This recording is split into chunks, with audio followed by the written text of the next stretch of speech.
Hello everyone, welcome back to Spar and Brawl. I hope you're having a decent day as always. I'm joined by my co-host Sam. I'm back with a new episode of the Progressive World Mini. So as usual, you can find timestamps down below and please like and subscribe. So here are some of the bigger stories. So first, there's this really nice discussion between Bri and Norman. I don't know, Sam, did you really like it or were you entertained also and all that? Yes, I love it. I would like to say first that I have a surprise segment early on, but Okay. yeah, I love this. Yeah, Brilliant. So now we actually have the whole thing. So we're not going to watch the whole thing, but we have that kind of access now here. Then Matt Taibbi had an This- interview with, one of my favorites and nicest men out there, RJ Eskow, about the what a media conversation! and New York Times. Yeah, really good stuff. Like, yeah, it was Yeah, very informative. no, for Check sure. it And out. it's on this article. So Yeah, we'll talk about the article and then this actually have no idea what you make of it or what the angle is here or what we're gonna do with it. But yeah, have fun a bit. I have some stuff. I have one or two things I could say. Maybe some of them could be controversial. Not joking. Yeah, And then perhaps we'll get to a few other stories here that have to do with yeah. Russia, but then definitely also get to this story on little story tweet by AOC. We won't miss this. I That's for mean, sure. it's her tweets that are videos from Instagram page are awesome. So I'm guessing I have to follow her Instagram just to get Yeah, to see true. these stories. I'm Yeah, gonna do that so. too. I mean, this time it was nowhere near as bad as the other one that we covered. I mean, at least I think, but we'll talk Yeah, about this it. one was just weird. The other one was just wow, but this one was just Yeah, well, yeah, in my opinion. Anyway. yeah, exactly. But yeah, okay. Yeah, do you want to do a little, would you have a surprise story you want to do now, or Oh, I thought first, yeah, let's do a bit of chit chat. yeah, or How's it's part of chit yeah? chat? I don't know if it's surprise. I don't know where it falls. So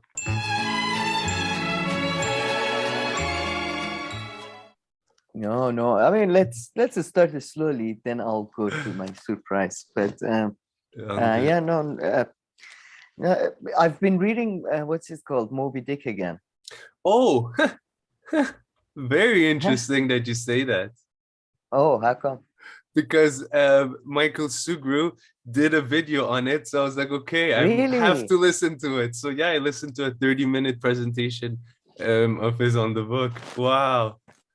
Hey, sorry, is your microphone on your tie or your shirt?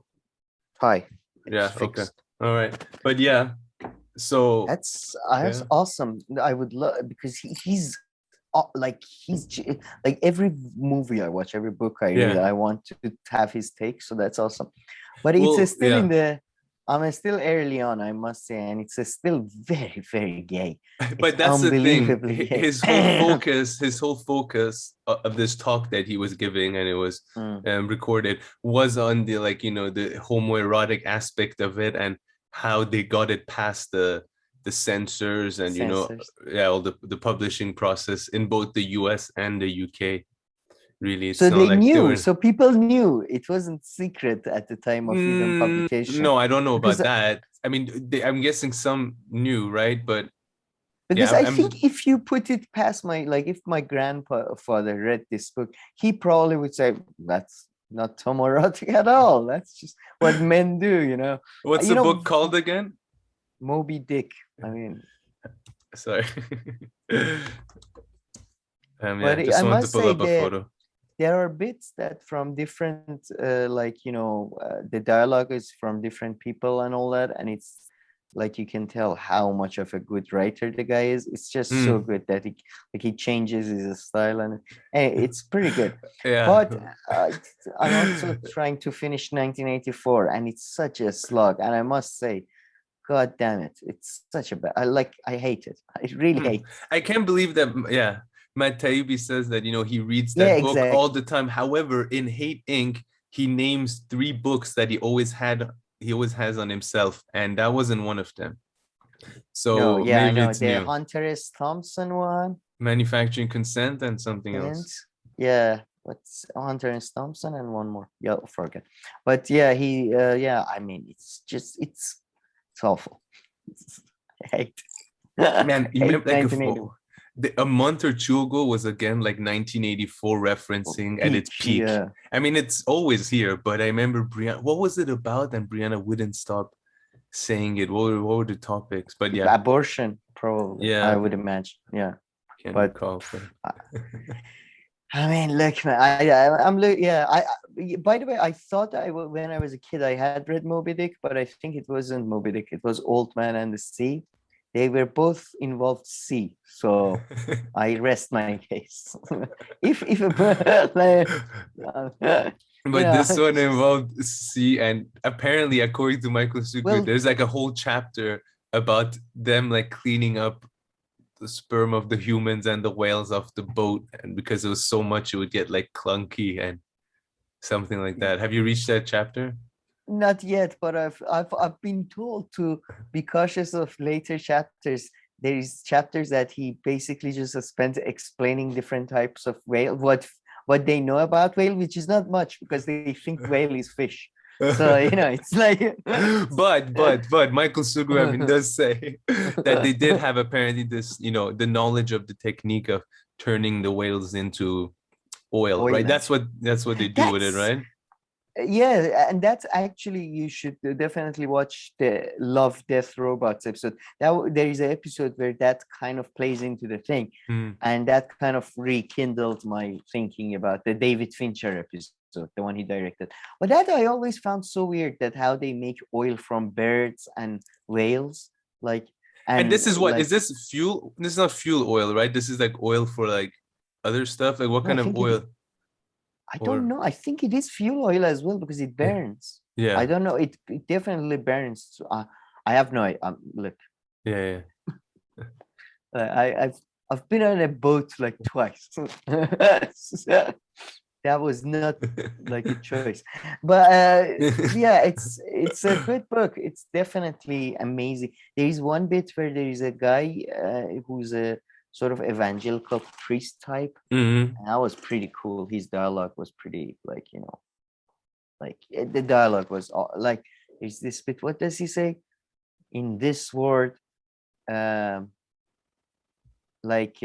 not badness, I can't remember what vocabulary he used. Like evil with a pocket full of money will find any door open, while virtue as a pauper would find all doors like locked or something. His prose is amazing. I didn't do any justice. The badness is good, is very but yeah. So that's what I've been up to. Yeah, what you been up to?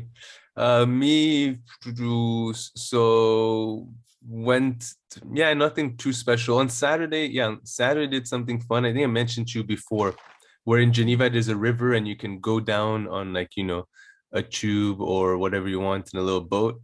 You go down the river and then you get off somewhere else and then you come back. It's like it can be anywhere between an hour to, let's say, 4 hours. Is it like punting? You have to do the thing? No, you don't have to do anything. You just go with the current of the river. Oh, you don't even have punting. But so try redoing your microphone, because sometimes it's so sensitive that any movement makes a sound, but sometimes it's completely okay. So you just have to redo it. I redid it a bit. Move a bit now. Maybe it's because the phone's it makes like a big sound when you move. Now let's see. How about now? I'm moving and talking. It's perfect now. All right, nice. So it has to do with the phone. Oh, I moved the phone. Okay. Yeah, okay. But I can't move the phone too much because the content, you need it. But sometimes it doesn't do it, so I don't know. Yeah. But did that, went down the river. That was fun. And then on Friday, I'm going to Corsica, where Napoleon, if I'm not mistaken, is famously or infamously born, depending, I guess, your views side of Napoleon. The European war. How you fair and balanced content here. Even like a 600-year-old war. Well, some people are still too soon. Well, I wanted to. Now it's, I guess, time to do my surprise, and let me see if it works. Do you see this now? Do you see? On your video, do you see? I put a reaction. On my video? On our video, I suppose. No. No. Oh, I thought it goes up like the Instagram. Okay, it doesn't work, but happy birthday. You had your birthday. I thought it's like Instagram when cakes and love thingies I go see. up. So you think it would appear on my but screen. All it does, sorry about this shitty. But yes, happy birthday. Thank you. Well, he's a jolly good fellow. For his. Cheers. Yeah, my birthday was on Sunday. So for that, I went to my wife's parents, my parents-in-law, I guess you can say, and had a little barbecue, but was pretty tired. Had a barbecue and then like took a nap there and came back home. Was pretty tired from the day before. Well, that's I guess the river thing and the trip is kind of for birthday, right? So yeah, I know. I mean, the trip is after, but the river a little bit and then the barbecue. And now I feel like my throat is a bit messed up too. So hopefully I'll be 100% by Friday. That's But yeah, that's pretty much it on my side. There's something nothing too special. A little bit of chocolate cake. All right. Yeah. Oh, is that vegan? No. All right. Okay. The first question, it can be. You can easily get a vegan chocolate cake. Don't get me wrong. But no, I wasn't going to bother people. No, they just got one from Carrefour that morning, and they did the grocery shop. Your parents-in-laws really love you after like 15 years. We know you're vegan. Yeah, we do know that. We're also having a roast, a pig being roasted right now. Well, I mean, I barbecued. No, I did the barbecuing, so I also barbecued the meat. But as per usual, I overcooked it though, so I wasn't happy with my skills. I like to have somebody who eats the meat to be next to me, so I don't take responsibility. But at the same time, I love barbecuing. Well, but the trick with the barbecuing is that the meat cooks even a minute after you take it off, so it's hard to tell when to. But I mean, pretty much meat cooks quickly. Pretty much. I mean, it's like a few minutes, on each side, and that's it. It's chicken that you have to be more careful with, right? Oh yeah, but chicken is easier though. Chicken is so easy to because you cut through and take a look. No, because you don't have. You can cook it with medium heat, and you have to basically wait. I mean, kebabbing it is very much easier than kebabbing meat. Kebabbing meat, you have to get it like really hot, then put it on, then be careful, quickly turn. But is that like? What is that like within vegan community? I'm sure there is a vegan community. Somebody who is a vegan, but sort of does barbecues for others, like handles meats, like listen. I mean, some people would, I believe like a traitor. But some people, for them, vegan includes even like the lifestyle.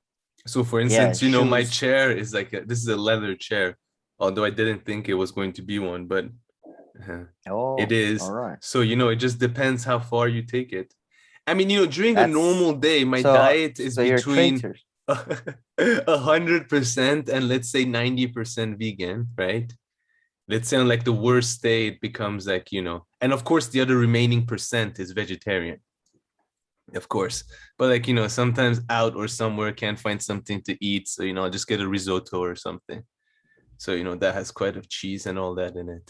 Oh, but cooking and all that, I guess you have to be really a fanatic, Dude, I don't touch meat, sorry. I can't put it on. Or like stage a protest during the barbecue, throw people's meat away. Yeah, among the vegan community, you're like the PLO of you're the sellouts, like PLO in Palestinian things. After there is like Hamas who are like they don't have a leather chair or anything. Oh my god. But then you're like you do deals with the people who kill the meat, but you don't yourself kill them. Okay, all right. Hey, but listen, happy birthday, I'm just I'm just realistic and honest, Oh no, good. I mean, look, I've been I have like there was I'm sure you saw it. There was that video of the elephant they rescued. Did you see that in Thailand? It was all over I the mean, I've place. seen so many. Yeah, I don't think I've seen this latest It was one, but yeah. like last week. It was Yeah. on BBC. Like there's a baby elephant falls in a hole.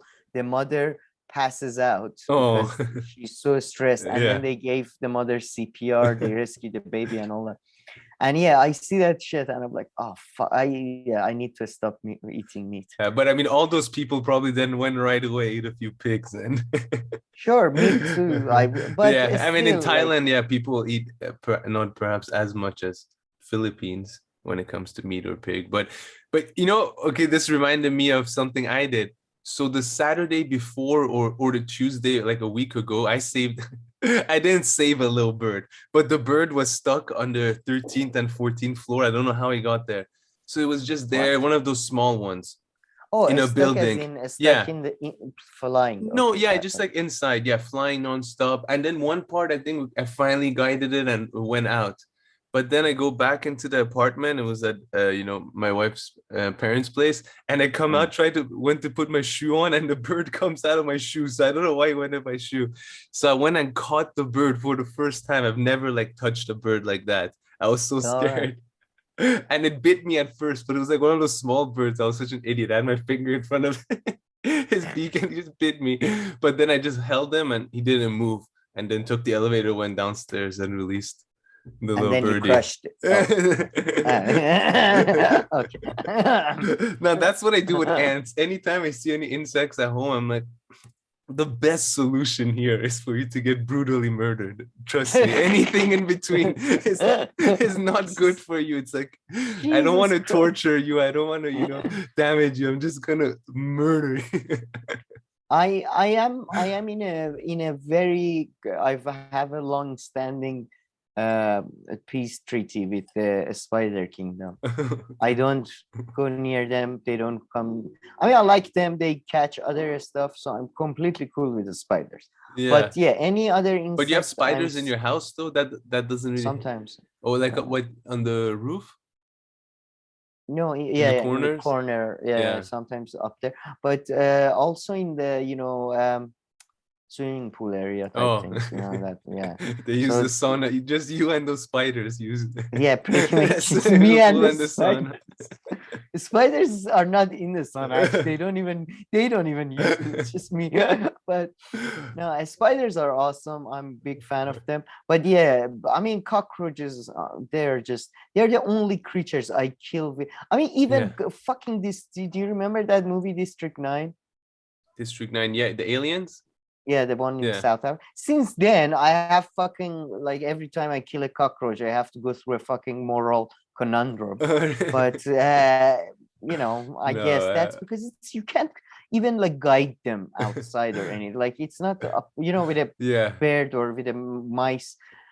But I must say, the life with cockroaches or something else.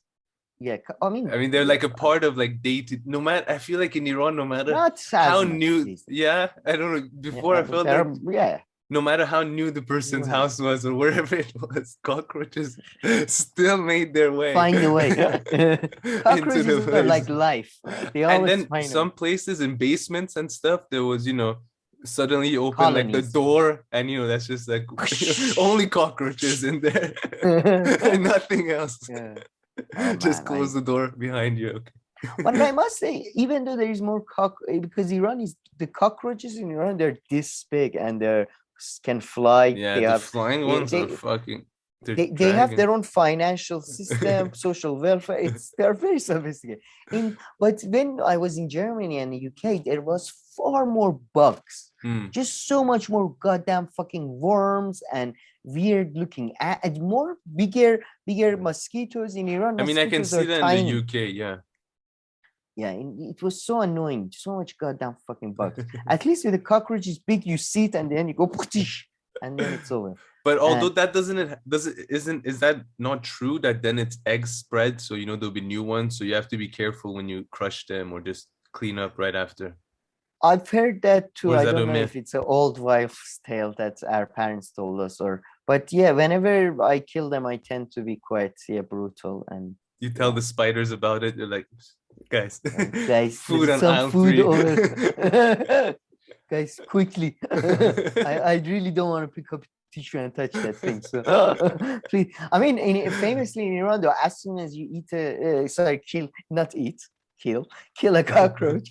The other, I mean, the ones you don't like too much, but they're also sometimes helpful. Ants, they show up and they start. It happens so fast as well. It's almost like watching a David Attenborough documentary because you see the cockroach being broken down into different, like within half an hour you see the cockroach go through all its stages to a skeleton and then nothing. There's nothing there. So cool. No, it's amazing. But birds, I must say, I wouldn't help. Have you ever grabbed a bird? Yes, many times. Chicken and stuff, lots of times. Oh, other really? birds Wow. too. Yeah. Honestly, never done it. I don't like them. I don't trust them. I don't. But this one was like one of those really cute ones. You know how in the cities, sparrow they're so cute. I don't know. Yeah, I mean they're cute. That's true. But I mean crows cool. Crows. I like them. They're smart and but yeah, I don't know. They're really weird looking, and it's the way they. It just doesn't make sense. Where is their like the way they breathe, the way they shit? Like nothing makes sense to me. Man, I should hate them because I got a car and it's a black car and I park it on the street. Oh, I mean, there's pigeons all over it. It's like non-stop. Literally like a few per day, not like once a week. It's just like a few times almost pooping on the car. That's on purpose. It's not like it's not like they do that on purpose. Like I've seen people's cars covered in bird shit. All around the car is clean, like no spots. Yeah, man, I don't trust these. But it's nice that you didn't kill it, I suppose. What, the bird? Yeah. Yeah, I mean, I wasn't gonna kill the bird. It was gonna, suffer. It was gonna, go crazy up there by itself. No, I know. I'm just saying. Like afterwards. I might have thought about it. It's nice. You're. I don't know why I said that out loud, but yeah, man. Sparrows though in Iran there is a special dish they make of sparrows. Really? Apparently, it's really fantastic, but I don't like birds. I don't even like their meat, as you know. I'm not. Yeah, you didn't like chicken before, right? Back in the day. Yeah, I eat it now, but yeah, I don't like it. I don't enjoy it. I mean, it is something. It's quite funny. I love cows. I really do. Like whenever I'm seen a cow, met them, but I love beef too. So it's very weird. I see. Well, if you were here for the barbecue, I would have made you some meat as well, I guess. Yeah, and then you would have been attacked by some extremists. You are a sellout. Don't talk to them. The vegan community would have come after me. But yeah, okay. Anything else that you would like to touch on? No. I mean, happy birthday again. I feel I feel the reaction thing didn't work out in the way. We have to do it on Instagram Live from now on. Sure. True, but okay, all right. Let's go to Bri and Norm. As my second, you wanted her Norm. to call him not Norman but Norm. It's like, okay, who's your first favorite Norm? McDonald. Oh, Norm McDonald, the funniest guy, probably. I mean, they're both up there, so yeah. All right. Let's get the real party started. All right, Sam. So what did you make of this interview? So we've listened to the entire thing, an hour and 40 minutes. So yeah, why don't you start by telling us if you liked it or not, if you want to. If not, start by giving us a summary, and let's take it from there. And then we'll watch a few parts. It was really good. I loved it. I think let's give a summary first, as in that, just to be clear, that Bri put up the middle of the video up there for everyone to see. In the beginning and the end of the discussion, it becomes clear that Norman Finkelstein's main topic of discussion is more about freedom of speech and the tone of media and left, in my view, really, rather than abortion. per se the point of discussion here. It's, I mean, he's looking at a law case study that looked at a freedom of speech, and then that sort of led him to come to this whole sort of eugenics, and then from eugenics to abortion. Like that's the way he explains it. I thought his main point was that whether you want abortion to be allowed or not, that's a separate question. But through the Constitution, it can be argued that, yeah, through the Constitution, there is no right to abortion. I thought that was his main, what he was saying. Whereas Bri, I think, was trying to say that, you know, the Constitution can mean you can find whatever the hell you want in the Constitution. So I don't agree with that. I thought that was more like their core difference. No, that's right. But I'm just saying that in the beginning, he starts by saying that I was looking. He has started from freedom of speech, and then at the end, and he's talking a lot about the way media talks about the people who are anti-abortion and stuff. I would, you're right. I would add, it's a bit more subtle than that. I would for sure. I would say I was actually going to rely on you to, you know. Oh well, not that I know unpack anything, some but of those subtleties. I felt. Like I don't know. I mean, maybe I need to go watch our old video, the one we talk about Bri doing the Hill segment about the abortion. But I felt like that's literally was a reply to that, because Bri is saying that you know, obviously Constitution was written by a bunch of, you know, a very few number of people who had their own self-interest, blah blah blah, right? Obviously, it was, according to historical sources, blah, blah, it was meant to be reviewed, you know, every decade or so, every 2 decades or so. So, you know, so it's kind of like, you know, it's not like you. The problem with Bri, I think, is, or like people on the left, is that they want to have their cake and eat it too. That's what Norman is saying, especially. You're right. I think Norman so, says that 100%. He's like, because we cheer. I mean, yeah, I mean, I got that, because he says, you know, whenever the Supreme Court gives us what we want on the left, then we're happy with it. And, you know, we don't care how we got there.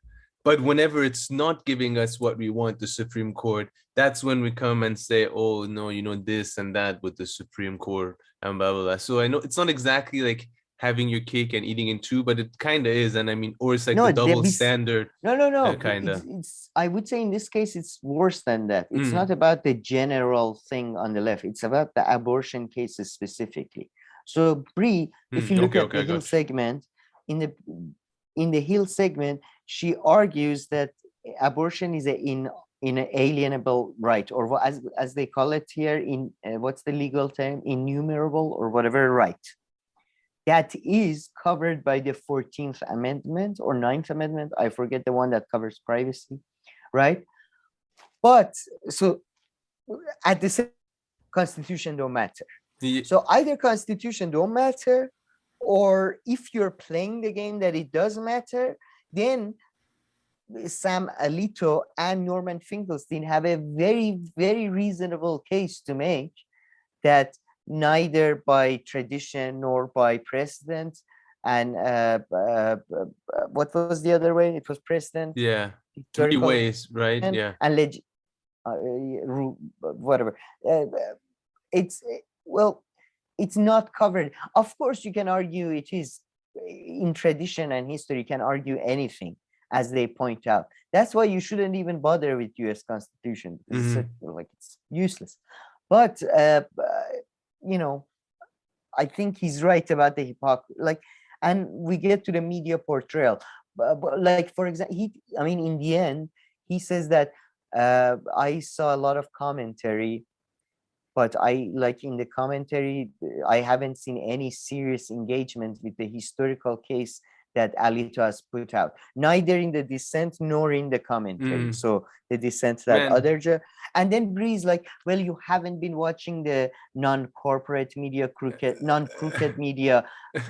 but we've been watching Bad Faith and The Hill and all that, right? Not that The Hill is, I don't know, I don't know, but we've been watching her show, and she made, literally, she had on Hill made the case that based on a different amendment, we should have abortion. You know what I mean? Yeah. Like she literally did what Norman Finkelstein said. Yeah. So I think, and then I think it was very dishonest to pretend that, for many years a lot of leftists are saying U.S. Constitution is useless and shit, and like any other constitution. By the way, not that the U.S. Constitution is any worse than any other, but that's not majority of the left. Yeah.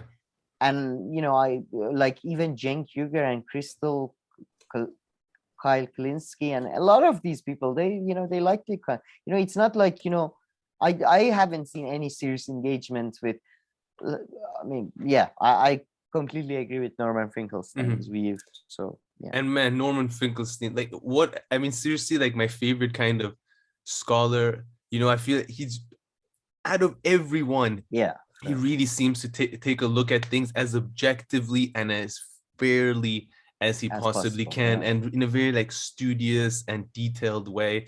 And out of all the big all the big thinkers and all these big speakers that we see out there, right, from Chris Hedges to Adolph Reed, so at like this kind of level, Norman Finkelstein is one of the only ones that I always understand what he's saying. I feel like he conveys what he's trying to say in a relatively like simple, not too many big words. Now he'll talk for a long time. You have to listen to the whole 15-minute response in order to to get what he's saying, but I often understand what he's saying, whereas some of these other people I don't always. Yeah, first of all, he always establishes a baseline which is great whenever he's talking, and he's morality free usually when he talks. Yeah. Unlike, for example, Chris Hedges or Cornel West, or there's not like good people come together and if only brothers. Well, fuck off. Like here, you don't in this video, you don't even get his take on abortion. He's just looking fairly at whether he's just saying like if you play the constitutional game the way that it's generally played, you have to play by that rules. What do you reach? And I love this part on education, the way they talk about like him and Bri have this opposite view. He's like, I don't want to lead my students down anything, which of course you can only do it to an extent. Bri's like, no, I love it if the teacher from the beginning is like critical of the system and all that. And then he said, well, I'm fine with them reaching that, but I want it to be done by actually reading the cases at first and going through the cases. And I love it when a teacher actually sticks to the reading material of the class instead of just talking and everybody gives their 2 cents. No, but that was like that was a bit misguided, I think, conversation, because if you're teaching law, constitutional law, you have to you already accepted the game. Like, you're not doing international politics. You're not doing politics is about, okay, what is the role of this institution? Is it bullshit or is it not? If you're doing law, you're already within that. I don't understand. I think you're reading it too literally. I think you're looking into it too literally. No, I'm not. I'm just talking about academic disciplines. That it's like going to engineering and then talking about quantum physics and how relativity matters. Of course it matters, but we're doing engineering here. That has nothing to do with the other. You know what I mean? No, but he's saying to look at the cases and actually read the cases. Yeah, he's talking about actually the reading.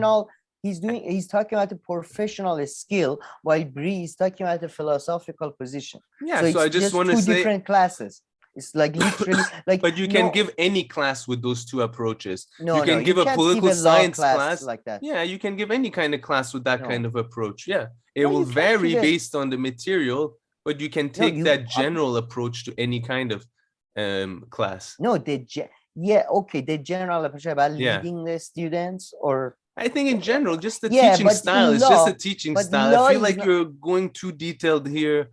And looking at it too much, looking into it. But law is not exactly like the rest of social sciences. You know what I mean? It's not like somebody can run their philosophy class by they call it guided learning, or they can come and give a lecture, right, in a philosophy class. But in a law class, you have to go through. It's about like memory. It's about precedents. It's about, you know what I mean? It's not about No, but you can. I'm sure philosophical there are positions. different kinds of law classes, and you can talk about differently. Sure. Hence, why Bri says I like the professor who came out and said, this system is skewed against No, she X, said Y, I and would Z. like that. But no, She she did didn't say say she I. had one professor who was like that, the corporate law one, the one who also taught her torque law. No, I he didn't swear. say it's all but he went. No, I'm pretty sure he didn't say it's all bullshit and Or like stuff. In parts of fact, it, whatever. I no, mean, no, he was very. In fact, she was saying how that professor taught her how to look at things through the eyes of people who don't think it's all bullshit. no, I I didn't get think that. that's. I mean, maybe. I don't, I But got the anyway, opposite. but I think it's the law nature of just teaching law is different from nature of teaching social sciences. Sure, to an extent, but I'm sure the different parts of it, just the case itself, how you interpret the case, how you read the case, how you look at it, what context you put it. I mean, I feel like at every level of it, you can apply the same kind of teaching, although I I understand disagree. I mean, because what the you're thing is, saying, but you can.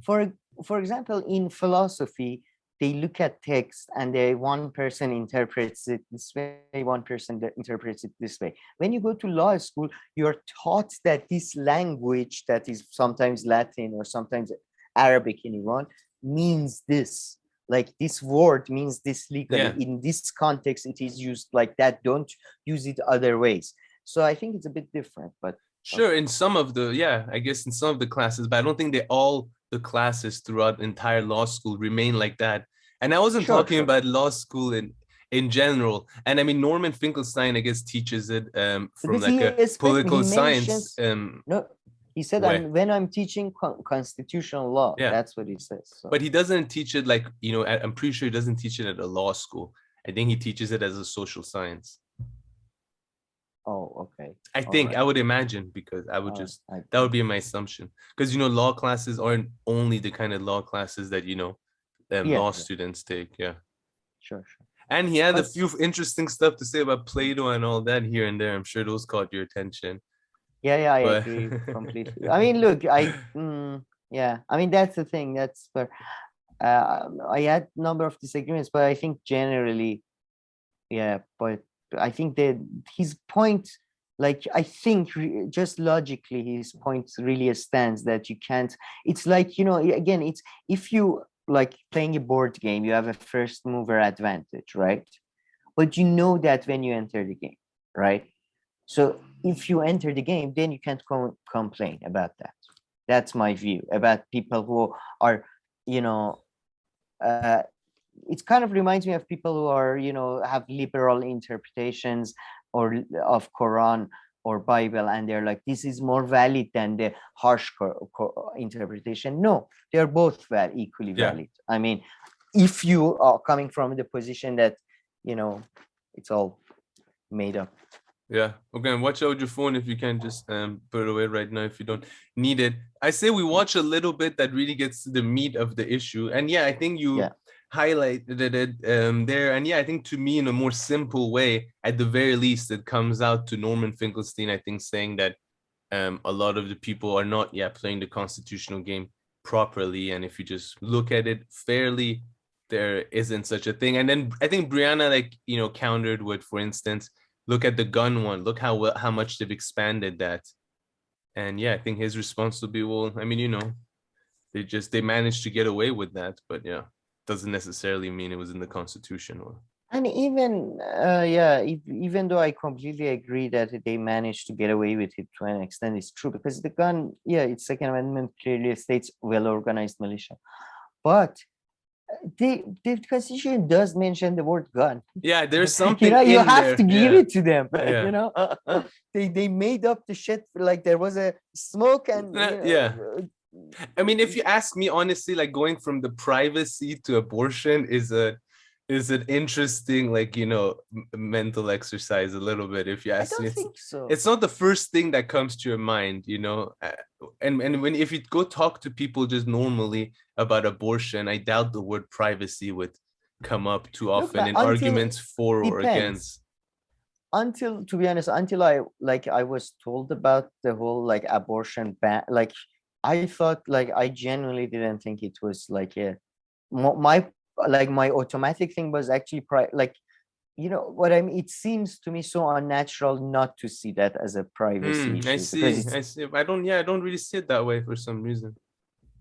yeah, I don't know. I find it really weird that any, like, I don't know, if somebody has a tumor, do they have to take a vote? I feel like, personal. I would accept if it was personal, but privacy is just it's funny. But yeah, I guess it's Well, it's what's the your difference private between, thing. that's what I mean, it's Yeah. personal. Yeah, I guess I just don't guess. understand privacy in that way. But yeah, personal for sure. Yeah. Yeah, But so yeah, let's maybe listen a bit here. But I mean, this part is long. So whenever you want, maybe tell me to pause or fast forward, because this is the actual debate, if I think. Judgment yeah, in deciding what are our rights as Americans, as American Norm, citizens. they're I already don't- doing that and have done that since Marbury v. Madison. You see, I don't know. I don't like the idea. No, Marbury versus Madison says the Supreme Court is the last word based on the Constitution. No, they made it up. They Yeah, made it up. no, That's the whole no, point. no, The power of judicial review, Norm. This isn't a matter of agreeing or not agreeing. I know they made up judicial review. I know that, but my point is, do you want to expand and expand and expand and expand the purview of the Supreme Court? 9 justices. No, the answer is no, Norm. Eight of the 9 went to Harvard or Yale Law School. No, but the answer to that is not to. They represent absolutely nobody. And you want them to be making these decisions? I say we shouldn't turn the Supreme Court, a completely unelected and unrepresentative body, into a super legislature.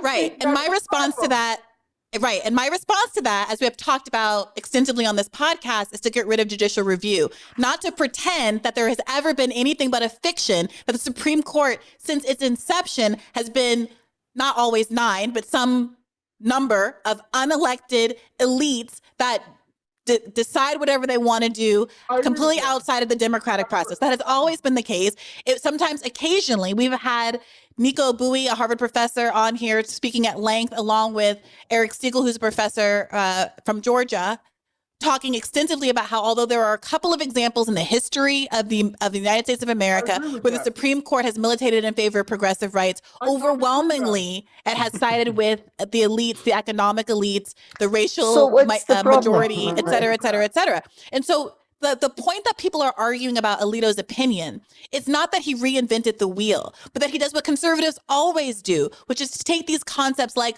originalism, textualism, and now history, and all of these are ideologies that cast back into the past to establish what our contemporary rights are. They are by design regressive. So the notion that I'm going to buy into a historical analysis point blank period as a prescription for what we should be deciding for the future of the United States of America, the idea that you should be relying on the Constitution at all, when even its founders thought there should be a constitutional convention and a revolution of sorts every 19 or so years, is on face value atavistic and not a conceit that most people on the left are willing to buy into in the first place. You're missing. I'm not saying that you personally are buying into it, but I'm trying to explain. I'm saying there are 2 separate issues, Briahna. One is there a constitutional right to abortion? 2 is, what should our society's standard be for abortion? Those are completely separate issues.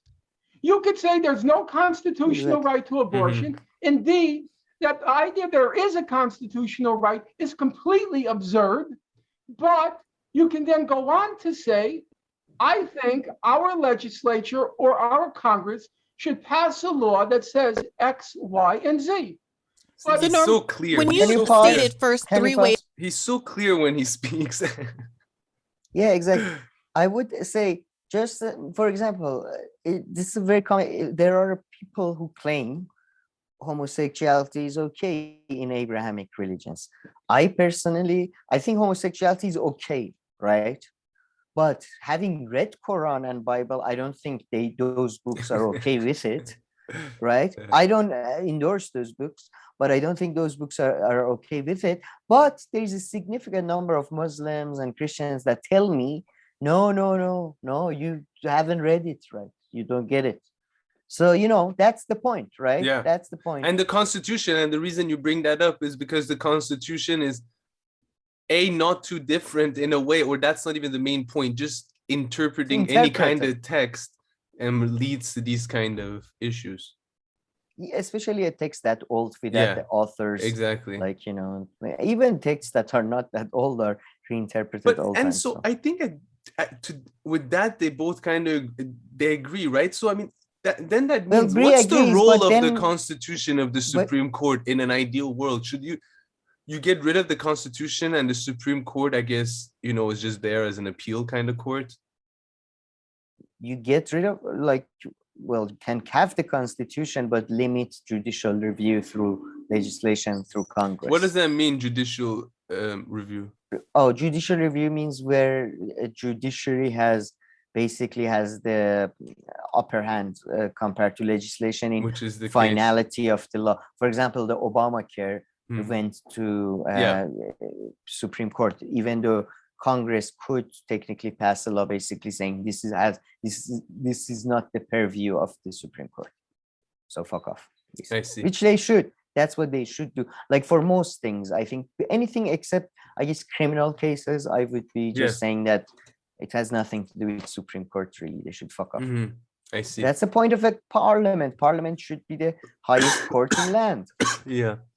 And I'm guessing the Constitution by now has been milked for all the rights that you could find in it. So is it time to move on? I mean, the privacy law is such a wishy-washy bullshitty thing that you can put anything in there, and nothing in there. I mean, it's just, and it doesn't even matter how they interpret. I mean, it does matter, but it's just reflection of there was a time where in the Constitution, Black people, the Constitution said, that every man is what's the line? Everybody's born free, and it has inalienable rights, except unless you're Black. You know what I mean? The whole thing is anyway. But then Bri is somebody who's telling you, I agree with you that Quran and Bible are works of fiction, they are not works of some supernatural being, but no, if you read them, they're also full of love and hope and okay, I don't get it, but. And when I love Norm, all the lights are off, but you can see in the reflection behind him that I think he has two screens on, so he probably has the Constitution right in front of him right there. He's operating from a base, one of those bad guys, six CNN is on BBC. That's such a waste though. Imagine you're intelligence and one of the channels you have CNN on. Never trust that guy's work. Fair. I must say, I was thinking Norm MacDonald's, because his hair has gone completely white now and the eyebrows are so. My grandfather had the same sort of eyebrow thing, and he looks so much like Sam the Eagle from the Muppets show. He's got the same nose and stuff. Got the same gravitas as well. Sam the Eagle, very great. But any other parts you want me to go to the beginning or the end, or maybe beginning? There is an interesting bit. Maybe we can play a bit about the Catholic. In any case, he kept. Oh, it's a crooked media. It's a it's a crooked media podcast. Which means pause. Go back here. Play from 1 minute before this. This part is amazing. I forgot about this part. Maybe a woman feels some guilt, has some reservation, because there is a question there. I'm not saying I have an answer, but there is a question there. And this kind of refusal to grant any validity to the concerns of men and women who have doubts about abortion. The attempt to just reduce them to either misogynists, backward, like the Bill Maher thing, or what's that guy's name? Jon Stewart. They're all Catholics. Catholics. I was listening to a program by Jon Stewart. He had 3 women on. You probably know them. It's not my thing, the web. The 3 women who have the program Strict Scrutiny. It's not my thing, the web. I don't think so. Oh, I'm very surprised. 3 very good legal minds, women, and they have a program, Strict Scrutiny, which is about basically Supreme Court legal decisions. I'm actually shocked that you don't know the program because you're in law. You know law. In any case, he kept. Oh, it's a crooked media. It's a it's a crooked media podcast. Which means there is significant educational value to be learned from the crooked media crew, but they tend not to share my politics. They tend to be more, for lack of. That was that's revealing of some of the differences between the two, right? Yeah, the way they took that show, because I can imagine Norman. He kind of means like when you watch a segment on France 24 or Al Jazeera and they bring 3 experts. There's no way you tend to not usually agree with the overall narrative that they present or big parts of what they say. But, just their approach of their analysis and the fact that, they bring some information and informative stuff, there's still that to it, even though you wouldn't agree with perhaps the political framing or the end conclusion that they often reach with their facts.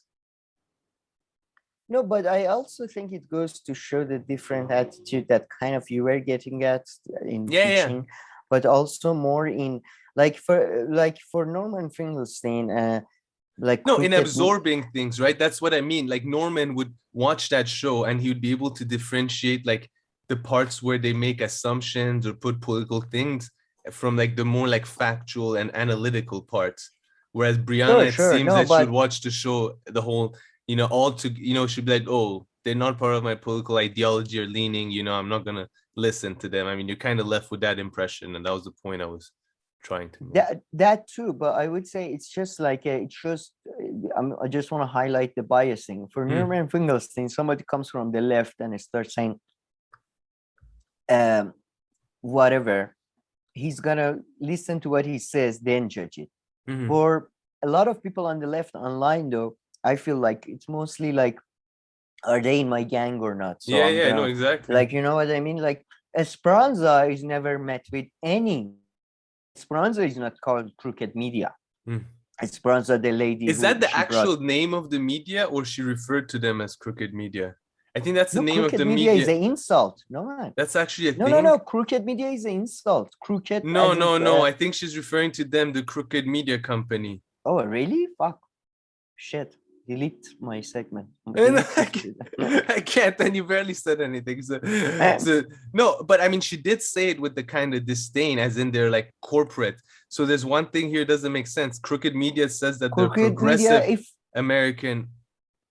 Well, it belongs to John Lowett. It's from the guys who do Pod Saves America. They're the most centrist pieces of shit. All right. Oh, it's Obama. It's Obama's crew. Shit, sorry.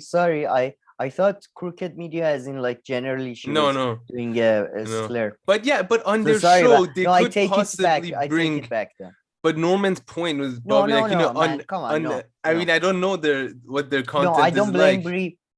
I don't blame Bri actual for not watching. Like, I'm sorry, but you can't, like, it's like saying you have to watch like Israeli national television because I didn't say you have a... let's not go twisting stuff.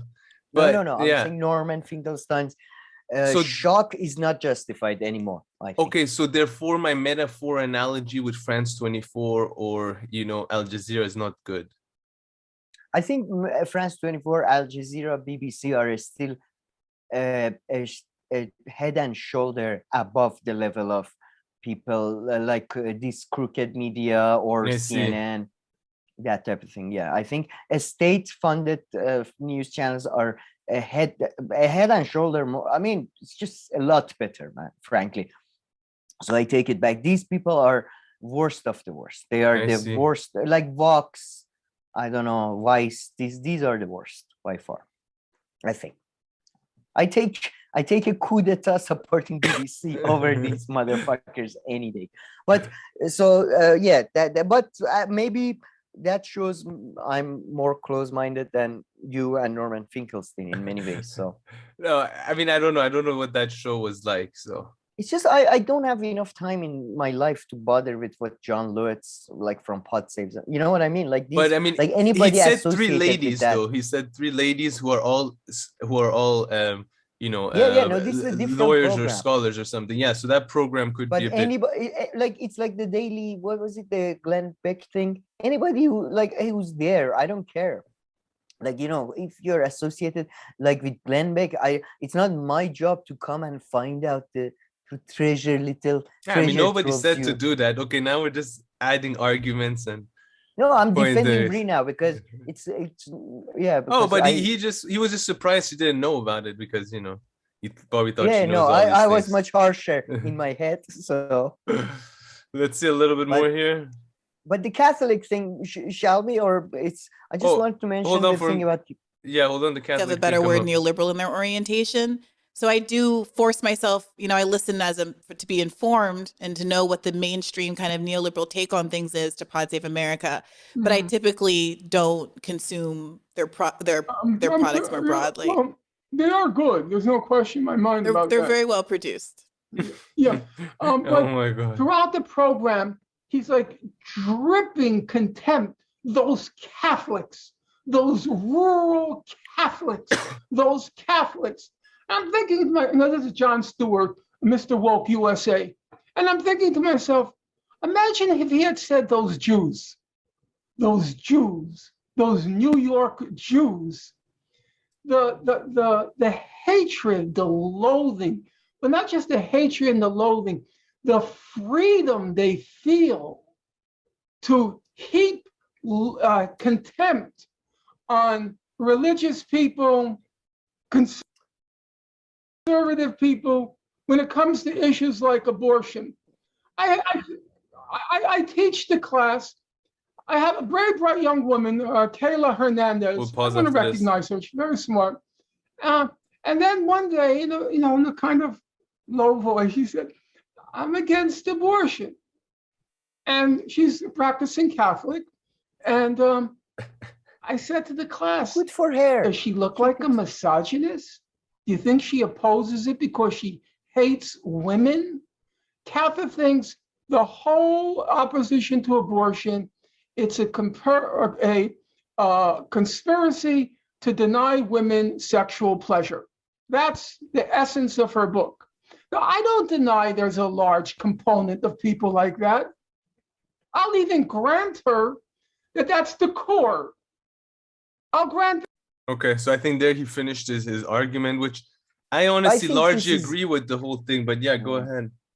No, I completely disagree. First of all, I think it's ridiculous to compare Catholics with Jewish people. Jewish people are ethnicity. It's like saying Chinese. No, it's a hugely different. Catholics, especially if they're in America, in a developed world, they choose to be fucking Catholics. Okay, kinda a little bit, but yeah. But in general, I think like whether you say Chinese or Jewish, I understand. Jewish is both a religion and an ethnicity right there. So it's like different. But whether you said that about Muslims and all this, I think his overall sentiment meant that if you were to demonize another group, and it's understandable why it's different for other groups because of, their different level of, historical, let's say, their place in history and all that, and what has happened in recent history. So there are some differences, but I think that's the only point he was making. I think you're reading too much into it.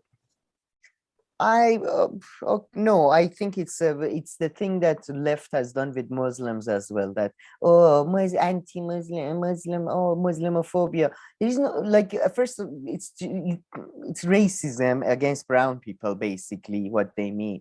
A lot of people from Middle East are not Muslim. I think it's extremely wrong to equivocate, and he does it later. He talks about, for example, in his personal view, he doesn't care if you're talking about a group of people, you're dividing people based on faith or race or gender, blah blah. It does matter to me. Faith is different. I'm not talking about somebody who's just living their life. We are talking about judges and political lawyers. Yeah, and I mean, I would go case by operators. case, but here I think he was talking about how, at least here he was talking In about that, on how TV, it could also be Jon like, Stewart. yeah, and how it's probably like, you know, alienating to the people who watch it, or at the very least he's not too concerned with that. He's more concerned with it not being accurate. He's more concerned with it not being like accurate, and saying that, you know, you might think that everybody who's against abortion is like, you know, just like this because they're Catholic or they're women haters or X, Y, and Z, but it's not always necessarily the case, although the majority of them are like that. Catholics are could be like that. Catholics are one of the biggest, and religious conservatives are one of the biggest supporters of banning abortion. And again, look, I think it's extremely, I don't understand. I completely agree with Norman Finkelstein and freedom of speech and how the left is condescending to I mean, look, maybe I don't completely, I guess, agree, because okay, it's a bit different. Like they can keep, nobody's saying don't tell your children abortion is bad in the eye of the God. If you do it, you don't go to heaven, blah, blah. Go ahead, do whatever you want to do your own children. All people are saying is just at the legal level. Now, they're saying the thing, I understand what the complication comes from, the fact that the thing in the stomach is alive.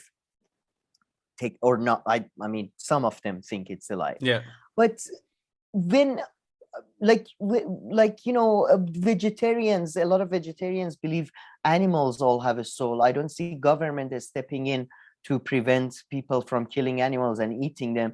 You know what I mean? Like a lot of people have a lot of beliefs, but when it comes to their belief, everybody should suspend their normal thinking. And oh, I'm sorry, dear Catholics, dear religious, what do you think? Oh, fuck off. Like, no, shouldn't suspend, but if you want to, you know, be productive, because, you know, in any case, somehow they have control of everything. So, well, yeah, there is. Sorry, so that's why it's uncommon. It's not something they're born with, Catholicism as well. So you can make fun of them. You can, you know, and you know what I mean. Like I never seen anybody defend Scientologists when they're being mocked. You know that. You know, oh well, you know, they believe in Xenu is coming back, so we have to.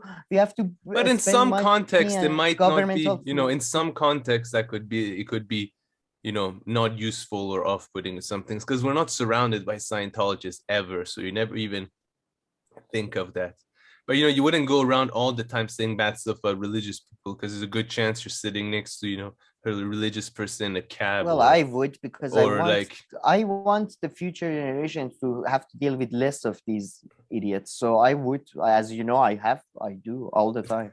Well, you'll continue to be unproductive and useless. I think I am long term. I am much more productive. Yeah. But I would agree on that. Like, I think there was a bit of gaslighting on the abortion thing as we discuss about the Constitution. I agree with that. But I don't think the Catholics or any people of any ideological belief, including people on the left or right, should be that respected or, you know.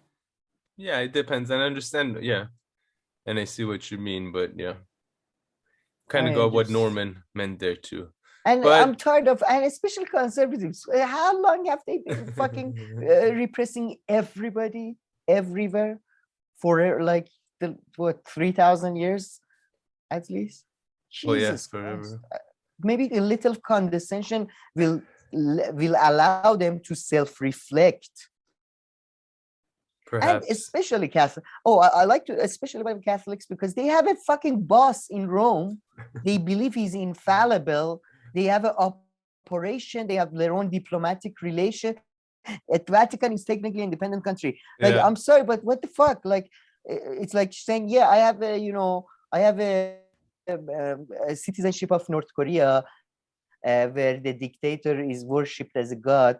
And yeah, I'm part of that cult, but don't worry about me. Sure, I see what you're saying, but anyway, now you're taking it into all kinds of directions and applying it to different kind of scenarios and arguments, getting away from the point of discussion here. But I know what you mean, and these people getting away with so much respect from I feel people you, as esteemed as Norman Finkelstein. I go around respecting, people's religions because I just know how sensitive it is to them. But if not, I completely agree that, just like anything else, who what is cares? going around respecting? Can you clarify? I don't say what I want. So. Yeah. Is that just shutting up? Close. Close.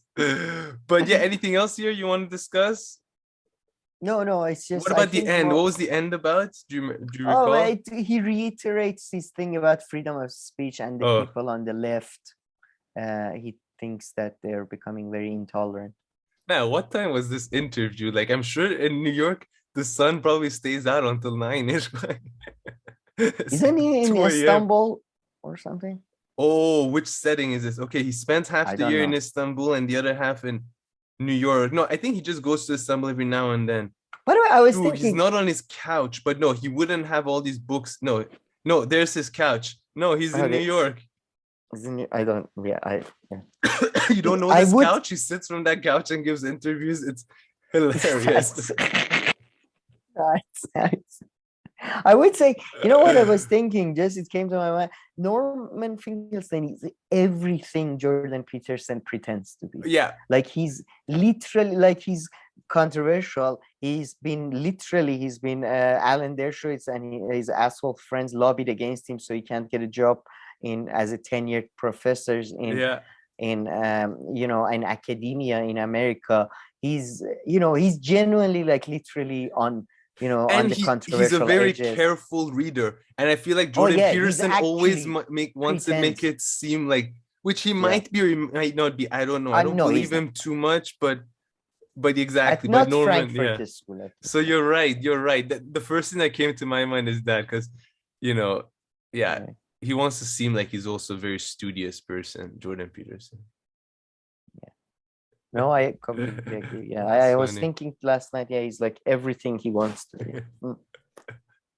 Well, except the no money and not a family. Norman, doesn't he have family? I thought he's married or something. No, I've never heard, and I mean, I've listened to so much Norman stuff. I've seen Reality Asserts Itself with Paul J. He would have mentioned it if he had kids. No, all right. No, I don't think he's ever married or anything. All right, no. Man, he would be a difficult person to be with. Hey, man. Okay, some people are. It's not difficult if you find the right person. The level, the arguments, he would take you down, he would take you back 7 steps, work through every single one. No, you logically have to reach the conclusion. 2.5 days later, you're right. I'll take the trash out. I mean, anyways, okay. Enough personal life of Norman. Yeah.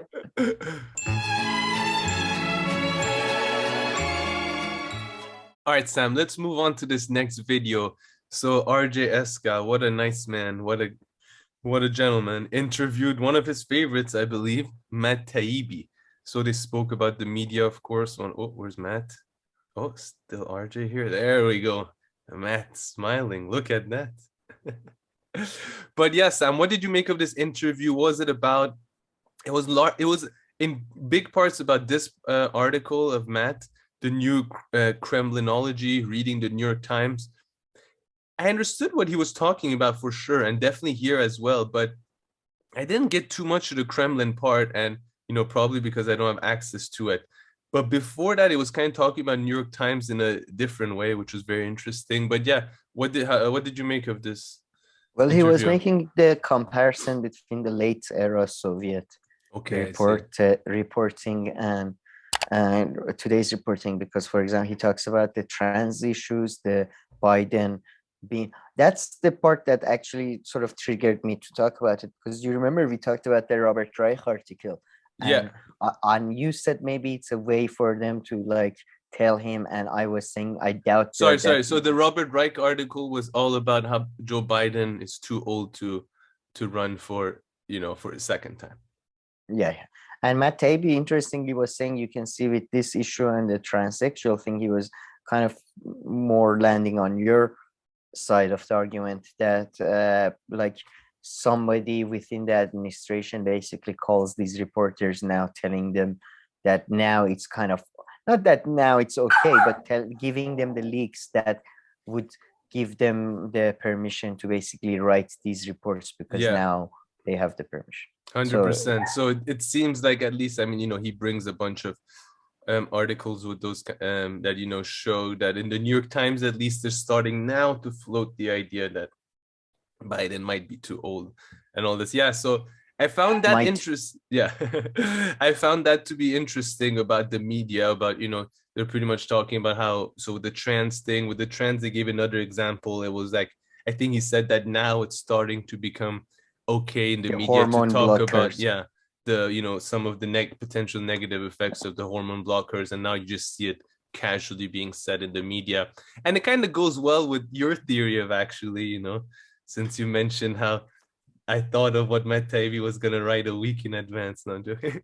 But it goes well with what you always say, that the media is a reflection of society. But here you can say, like, media is really a reflection of the elites and like elite circles and, and decision makers. Once they're like, okay, you know what, now it's okay to talk about this way about trans issues, or, now it's okay to talk about this way in the about Joe Biden, boom, then right away in the media, you see the stories popping up, talking about things that were previously, taboo or all that. But man, so much of all this that Matt Taibbi has to do, so much has to do with Trump. And sometimes I think he wants to generalize some of these a bit, but I truly think that the way the media acted versus Trump, like, for instance, I think the media in previous elections couldn't care less who won, right? Republican or Democrat. The outcome was the same. Do you agree with that premise, or no? Not really. No? You think like it made a difference for New York Times, CNN, MSNBC, whether a Republican or a Democrat won? And if so, to the extent make a difference, of now, but they had a preference. Okay, maybe they had a preference, but when it came to Trump, it was no. It was more than a preference. It was like outspoken, the fact that they don't want Trump to be there. So I just think that the media's behavior in covering Trump and the way that they would really not want anything bad to be said about Biden, and it even went beyond the media. There was like a societal level, I guess, in the States among a lot of people that, the enemy is just Trump, and that's that, and don't you dare do something that goes against that, and you'll be blamed for another 4 years of Trump. So you're saying before Trump it wasn't like that? Yeah, I'm just thinking, I think just with Trump specifically, not that Trump changed it for like the future or anything. I just think Trump was just so I agree with that. Polarizing, and not polarizing, but he's so unique, just extremely unique. Yeah, I agree definitely with that for sure. But I would say, I think like this reminded me of when you said, I agree with you. I think Trump, he escalated things to a point that I think what happened was that CNN, I think if you look at it structurally, what you see is that because of online media and because of many other things, news business model was failing. The only news channel that was doing business was Fox News, and all the other ones were falling apart. It at first happened with the Malaysian airplane, and then they saw that they can make, they saw how the only thing that drives viewership is like breaking news type things, and Trump was perfect for that, because you had a very small base that kept clicking and coming back. So I think these structural factors, then Trump coming in, escalated things. But what is actually interesting, when you said all that, is that, so at first, there's the famous quote of the CNN guy, loving the additional profits coming in thanks to Trump. But despite all this, despite how profitable Trump was, they still wanted him out at the 4th year, though. It had become like the battle had become, after when Trump's fourth year was done, they wanted him out. And, except the January 6th hearing, they try not to bring Trump in, and of course, they pushed for the Twitter ban. They don't cover his tweets or messages in that way. I don't know, they themselves made him so toxic that they can't cover him or what. But I don't think they wanted him banned or gone. maybe not, but I mean, It's just that they're idiots. They play. It's like the government. It's like American government. A bunch of liars start saying, "Oh, Soviet Union is dangerous. Give us your money. Give us your money," but they escalate things so much that at some point they have to actually get into a fight. It's like Iranian government loves American government. American government is the blessing for these guys. Anything happens in Iran, they blame it on. Trump was like that. Trump was the perfect demon to blame anything and everything. But because they are idiots, they escape things too much, and then things get out of hand. So I think Twitter was very sad when he was gone. Like that was 60% of their traffic. Yeah, but I mean, they did it to themselves. That's the thing, right? Who pushed for his ban? Democrats, no? But Democrat. You have to slightly, I guess, differentiate. Democrats are a combination and liberal of, journalists. Democrats. Liberals. There's still a deep state that is a bit sort of worried about, decorum and the facade of the edifice of the empire. Perhaps. So I think, but I would say, Democrats are half of them are media creatures now. So you are right. But don't look for consistency or intelligence in any of these people's activities. That's the thing.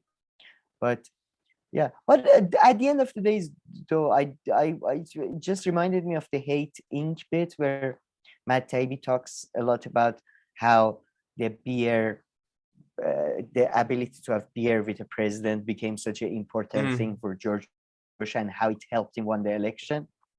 And I just was thinking, did it help him win the election, or was it the stealing of the votes in Florida? I think it was the stealing of the votes in Florida. So I think we shouldn't read too much in whatever happens in media. Who cares? At the end, let's keep that in mind. Who cares? Yeah, the importance of other factors and influences, and especially ones that are so tangible as as actually votes and going to court and things getting flipped around. But so any segments here? I mean, I don't think there's anything particular to play. Just very folks should listen to say that great minds think alike. And we are very much like Richard. No, we are not.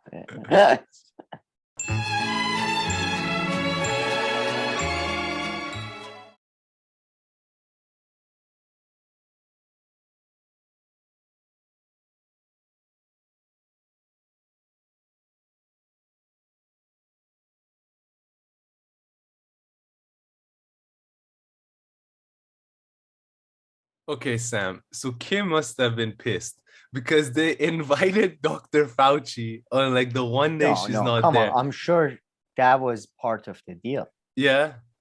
I think so. I would imagine Fauci wouldn't want to go on with Kim. Kim has already been described as a conspiracy theorist by mainstream publications. Was it what was it? The one that they did in their newsletter? Was it Washington Post?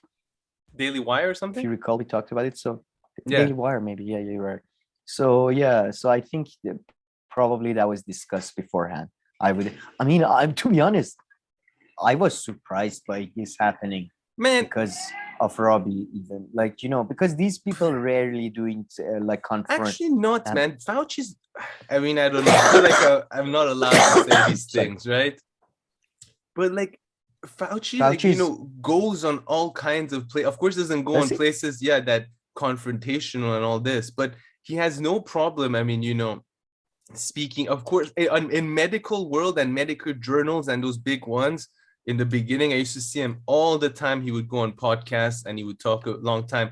Of course, back then there was nothing confrontational or anything like that yet whatsoever. This is even pre-vaccines being developed. So he would go around, talk about the phase of vaccines, why this one can be done this way quick, and all this. And I think, as you saw here, he managed to easily hold it. I mean, I don't think he took an L whatsoever. I think he could have easily. If Kim should have been there, that would have been much better, and he wouldn't have come off looking too bad. If Kim was there would have been fists being thrown. I don't know, man. She's good. she would do a kick into the. She would do what was it, Chuck Norris? What was that? The kick he used to do. But yeah. I no, think but Kim never loses her temper and all that. Fauci, if you look at her in debates, like in any of those, does she ever raise her voice or anything? This is not anyone. This is her biggest enemy, probably in history of mankind. And Fauci's kind of got that.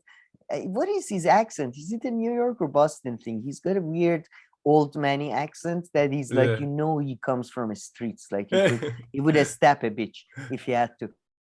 Like, so he would be. I think it would have been. Wow, that was an interesting Google phenomenon. New York, Brooklyn, New York. Back in the day, like when Brooklyn wasn't respected, not like the hipster exactly. Brooklyn. Yeah, this is Captain America's Brooklyn, not some. So I would have loved to see that, but instead they went. Robbie was good, and in the end, I think Robbie caught him a bit. But oh my God, Batula first, it's actually such an honor to. It's such an honor, Dr. Fauci. Oh my God. Let's hear that. Hold on. She put me off. It was work. I like even Dr. Fauci was like, you will enhance the immunity against that particular variant. Dr. Fauci, thank you so much for joining us. It's actually a huge privilege to be talking to you. Speaking of a moving target, we know so much more now. Privilege, I've never heard. Honor, okay. Privilege? No, I told you, he goes around talking. I've heard it in, when they are giving a award to somebody who's about to die ceremonies. Yeah. Like they say, it's been a huge privilege working with you. Now go to the closest cemetery you can find. But like that's usually the context. And by the way, she thanks him again like 3 times in the end. She's like, thank you, Doctor, thank you so much for. It's just she's calmed down. He's that's the thing with doctors that always pisses me off. They're basically mechanics for human bodies, and they're respected as if they're philosophers or something. But I thought you hate philosophers. Yeah, exactly. Not that philosophers should be respected at all. They should be treated like shit. But doctors should be paid like philosophers. That's no. But yeah, anything substantial catch your. I mean, don't caught your attention.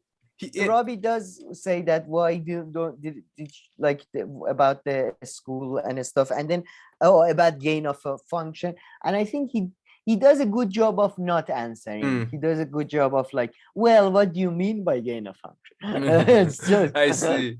Yeah, no, the only few things that caught my attention, one is how surprised I was. I was surprised that he was so dismissive of the lab theory, because I thought they're more okay with it, but no, he said why it can't be possible. He gave like so miles away from evolutionary stuff. Yeah, he gave scientific reasons. So I mean, he didn't. But someone needs to listen to those more closely. Like, and for the vaccines, it's his usual thing that he thinks people should be getting it, relatively regularly, and the vaccine, no matter the mutation of the virus, unless it mutates a lot, it should still be able to cover it. So. That one other thing, Robbie definitely got him on the part though. Like one part, this was where Fauci was quite sloppy, I think, about the kids needing vaccines and masks. And his thing was, I don't tell any local governments to do anything. The CDC just puts out its recommendations, and then it's the local governments that decide to go with the masks and all that. He was even better than that. He said that there is 3. He explains there's different criteria, and we only know about one criteria. Only local authorities know about the second criteria. So they are the only one who can make that. So it's not even that like, that was a good answer. But there should be the question should have been like, okay, but in general, I mean, and no matter what the level of transmission is in society, do you think that masks at school help at all? I mean, I don't know if he could have. Do you think he could have dodged that? He probably would have. He's decent though. Yeah, the thing with this, like with interview with people who are that technical advanced and we are talking about such Yeah, a technical exactly. issue, you need to basically another medical guy and another policy guy It's to like be there. bringing a Like tough that's guy to a fight. no, it's like seriously, that's what I genuinely mean that though. Like when, Yeah. like sometimes in UK they do bring like an economist and a blah, and then they do like they are assessing. Like that's how you should approach it Yeah. with these people. You need a policy. Journalists really can't handle this shit. Journalists are good for, you know, photographers or Unless something to- topic by topic it can vary. And also, let's say if you're a journalist whose, you know, niche is health, let's say maybe you even studied that at university. Oh yeah, maybe, That's different. yeah, like highly When- technical journalists. Yeah, when it's, you know, just like a general like bouquet like us, you know, just a little bit here, a little bit there, you don't get far. Yeah, I mean, I swear to, I used to say we are shit, but we are not journalists, but we are better than these guys. Come on, we are bouquet, but we at least like, you know, Yeah, we know about like not different too countries' different. names. I think so, yeah, if you ask me. But Sorry, yeah, sorry. should we move on? No. Battery.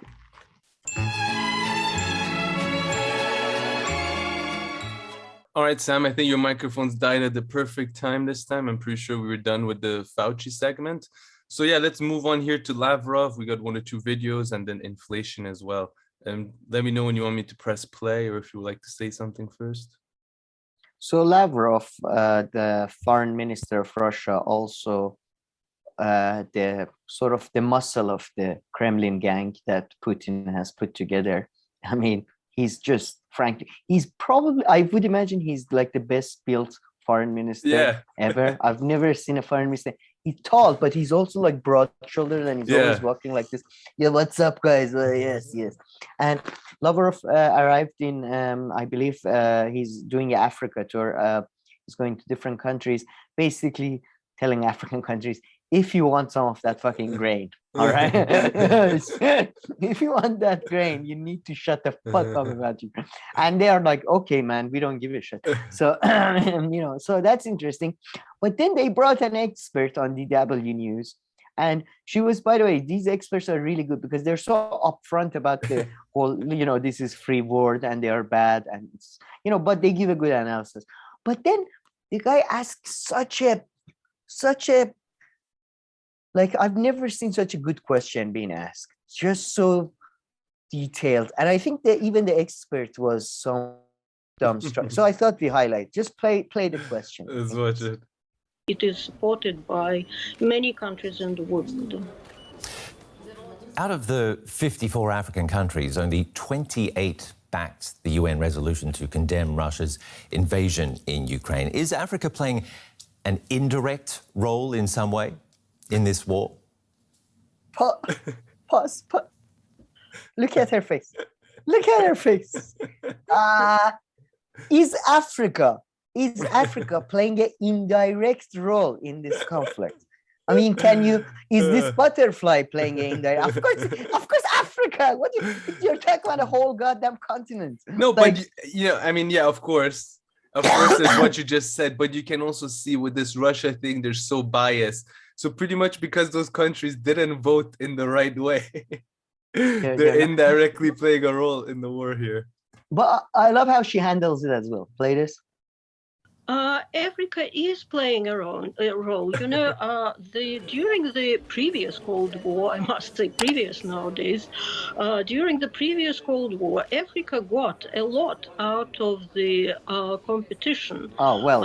And enmity. She doesn't handle it as well as I remember. The Western and the East. I mean, she did just moved on. No, from what I remember, she said, yeah, every country plays it. Like, it's just such a ludicrous well, maybe she did that. Yeah, but yeah, so I thought I just, you know, fantastic question. And it can gain a lot out of Lavrov is the in present, Africa. The international or in the international arena. If you think about it. Yeah, okay.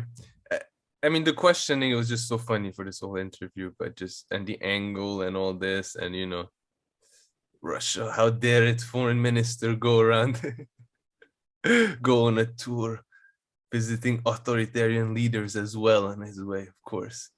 While, you know, Biden was visiting Gandhi and and Jesus in the Middle East. A true Saudi scholar. A man of peace.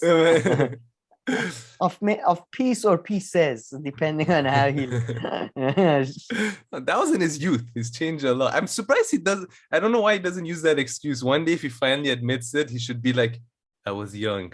We've all done messed up stuff when we were young. I deserve a second chance? It's like 3 years past. I know. It's So like in a few years, if they finally just admit it, I would use that card. I was a kid. He was my first year at the job. I panicked. What would you have? That's good. Yeah, good reasoning. Good. Yeah, very good. But yeah, and then this guy. What do you know about this guy? I've always heard his name. I honestly did not know who he was until today, and I went and Googled him. No, we talked about him like 20 times. I talked about him, and I feel like a lot of times when I talk about things and you're like, you really are not either not paying attention or don't know what the fuck am I doing. You're just going, just let him finish. Just let him. This is faster. This is better. But sometimes, there can be like 3 or 4 arguments or 3 or 4 questions or 3 or 4 things I have to address. So I just pick the most urgent one. Well, famously, play the very early beginning of this video, just the start of it. The guy asks an interesting question. Mr. Fukuyama, you are now on the entry ban list in Russia. People on Twitter in Russia make jokes like, that's the end of history. How, obviously hinting on your concept of end of history. How do you feel about this joke? And by the way, DW hired out my room for this interview. I told him I have a nice corner up there if you want to go. No, man, I love how since COVID, by the way, it has become so apparent that like 90% of media jobs are gotten through connections and has nothing to do with ability. Like, I mean, it's ridiculous. But I would say, okay, Francis Fukuyama famously after the fall of the Soviet Union wrote a book called A Piece, but then it became a book, The End of History, in which he argued that liberal democracy has triumphed over all and succeeded. Chomsky famously mocks him. Others have mocked him. And a lot of people at the time he wrote the book, famously, a lot of people made the joke that is not end of history, that is end of Fukuyama. But by the way, he's a teacher at Johns Hopkins. He was a teacher of one of our favorites. Guess who? He's a teacher of him. Shrita Parsi. Oh, really? I think so. Yeah, I believe he may have been even his advisor on his PhD. But yeah, so Fukuyama argued that liberal democracy has triumphed through the world and there is no viable alternative to it. And yeah, now I mean, the part about the Russians making jokes on Twitter, really, because that does seem to me a bit like, just in a way, you know what I mean? Because it was a bit, his end of history was taken by Russians as somewhat personally, as end of them as well. So it's quite funny that I mean, I can't believe this guy, this is a man whose thesis, although if you do read his article, I read his article, I didn't read the book. At the very end of his article, he's kind of like, well, it could be not the end of history. Like, you know, it has a bit one of those academic sort of, you know, caveats at the end that, well, this is what I think, like, you don't take it too seriously. Yeah. So, but history has completely proven him. I mean, I don't know. I'm always very... Why? How? I mean, what is his even argument, really? Well, his argument was that the liberal democracy is without a global alternative. And then a lot of people argued when Islamism and 9/11 came about, it showed how, like, Islam is still a viable political force that can compete with liberal democracy. And now with the rise of nationalism, we see the same, and with the rise of, you know what I mean, like, you know, his idea of a global liberal order sort of fell apart. But I would say, maybe his liberal part was wrong, but his democratic part, in a way, in my view, was, I think most of the word is democratic. For example, recently there was a poll that showed that Chinese people are top on the rank of countries of the people feeling that their country is democratic. But listen, but his claim isn't even that, like, okay, we're like 30 years later, of course democracy is going to be the main thing for the next few hundred years. I mean, you'd have to read his, you would have to read his thing very carefully. If not, it could be something very general that would never be proven wrong as you move around his thesis, definitions. His thesis was liberal democracy. I am now parsing it, saying that the liberal part fell apart, but you know, democratic part, nationalism, communism, Islamism justifies itself based on populism and democratic means, you know, or democratic justifications, whatever, you know. So even like the Communist Party is like, we are democratic, Iranian government democratic, like they don't. And why is that the end of history though? I don't know, I don't get his whole shtick. Well, he's saying that, well, end of history, as in if you subscribe to the no, it's crap. It's it's genuine. No, I genuinely think it's crap. That and Samuel Huntington's Clash of Civilization, they were the two works that really opened my eyes about how vacuous, how empty, how lacking of even references works can be at the highest levels of publication. Clash of Civilizations and End of History.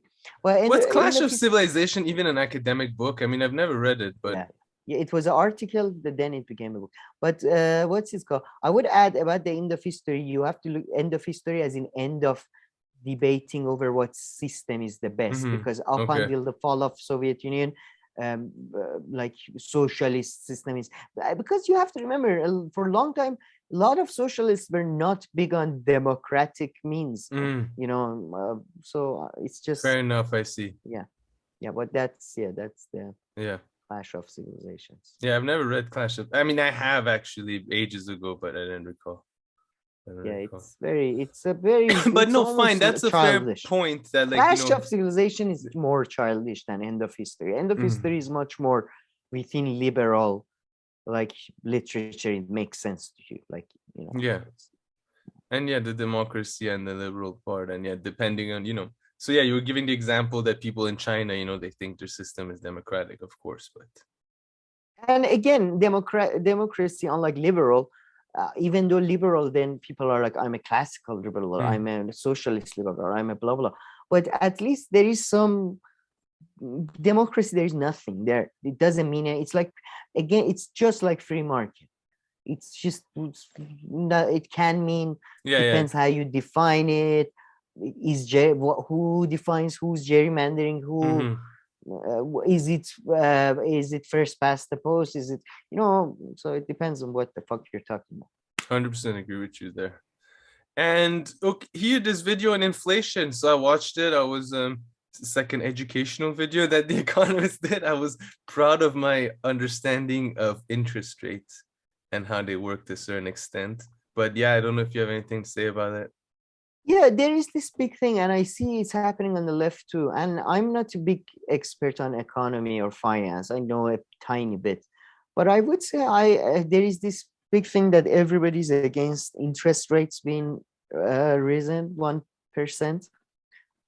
I don't think that's correctly wrong. I think interest rates should be risen, and this video shows me like what thinking they have. For example, The Economist talks about, if interest rates are risen, then the cost of borrowing goes up, and then the businesses wouldn't invest, and then people wouldn't be able to first of all, businesses already don't invest, and people are already not getting their mortgages. That's the, but you should raise interest rates, and also you should have price controls, just like Nixon and many others have in history put in place. And if you raise interest rates, then banks, big banks and government can collect liquidity, which central bank also they can collect liquidity, which they can invest in, like they can buy industries, they can buy Amazon, they can invest in national infrastructure. So yeah, I'm reading about this a lot, about interest rates and all that. But I don't think it's right for the left to completely oppose, just because mortgages will go up. The majority of mortgage people who have mortgages, or at least a lot of them, can pay significantly more. They're not the poorest in society, first of all. Second of all, government should say mortgages are from now on fixed rate. Pass laws. And you do get fixed rate mortgages, of course. That's a thing. Yeah, but no, it's just government should just. I mean, people keep thinking like government is just there, like as a player, or they are literally gods. You know, they can literally say from now, all the variable mortgages all the banks had, fuck them. It's fixed now from now on. Yeah. You know, that's the point of government. So 100%. I think, and then they keep making videos of, but then government does this, and then Federal Reserve. They're all the same. They're all same people. Like you have to ask bank owner, the Fed Reserve. They're all the same. You have to talk to the same guy, telling them stop charging us more. That's it. Yeah. No, you're absolutely right. I mean, I don't know if interest rate exactly go a little bit up and go a little bit down. It all depends on which angle you're looking at and who it's going to hurt more. And that, but you're right. I think your last point was the best point. That's the role of the government. So it steps in, unless you're a libertarian. But if you're not a libertarian, that's what the government comes. It comes like, okay, this policy that we're doing is perfect for this part of society, but it's not so good for this part of society. Therefore, here's an additional policy that goes on top of it, also known as an amendment in constitutional world. And now everyone's happy. If a third person isn't happy, you too come. Third policy put on top of you. No, I just try watching this economist video. It's just everybody's talking about like economy as this mystifying thing. It's out there. But I mean, this is government. The economist. If you do 1%, what happens in the magic world of economy? Like, what are you talking about? Like, you know, yeah, but I mean, this is the economist. You know, what do you expect? Half of the video, they were just explaining interest rates and all this. So you feel like at the end, you know, you're like, okay, I learned something that was educational. There were some people with a good British accent told me. I think, that's how British Empire, by the way, started. Oh, they went to India. They went to India and they started giving advice. And people like, his accent sounds very, very reasonable. I think his advice is good. And that's how they took over Indian subcontinent. No, English people, once they lose, it's not even the power of the language. Once they lose the power of the accent, they're going to see a big dip in their GDP. Economists are going to be looking, they're like, everything is up, but this invisible force of the accent. All the consultants, international consultancy jobs have dried up. Yeah, there's no longer a British person in international media. Even the BBC is like hiring foreigners. French person giving 8 o'clock news on BBC. Oh man, fucking yeah. But okay, all right. Let's move on to our last few tweets, I say.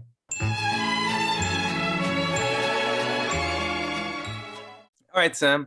Let's move on to just a few tweets to wrap it up. So do you want to guide us here through this little Glenn tweet? Which one should I read first, last?